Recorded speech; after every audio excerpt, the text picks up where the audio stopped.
اهلا وسهلا ومرحبا بكم. جبنا لكم احسن وصفه للزوزه بطريقه سهله ومبسطه. ذوكم هما المكونات متاعنا: 500 جرام زبده باهي، وحاطين عليهم 200 جرام سكر، سكر محور والا سكر حبيبات ما يضرش.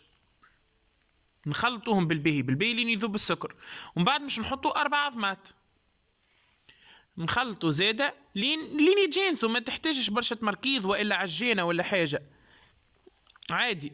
المفيد الفارينه ما تتعجنش. حطينا كيلو فارينه،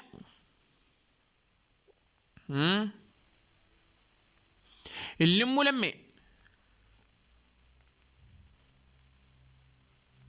هيك نعملوه مكعبر صغيرين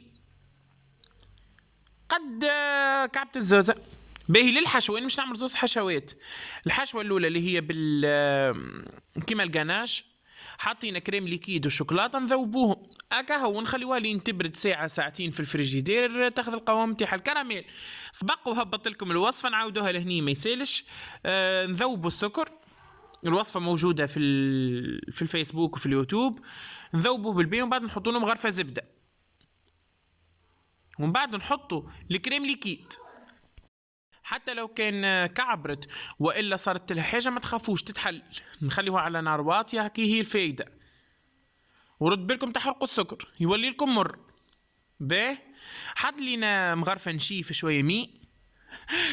لي كومونتير الكل كيفاش نشي ومي، يا ولدي لهجه وردانيه حره. لا علينا، نخلطوه معاه ونخليوه لين ياخذ قوام باهي، وزاد كيف يبرد يولي مريقل. هذه هي الزوزه. نحطها في ماكينه الزوزه، ما دخلتش برشا وقت. باهي بعد ما نخرجوها نقواها الجنابي متاعها منفخين يعني وخارجين على جنب، نقديوها بالصفايه اسهل منها ما فهمش. شوفوا الكراميل راهو صيفة بنة، راني قداش فرحت بالروسيت، فرحه عالميه. بنين وريحه وقوام حاجه عالميه.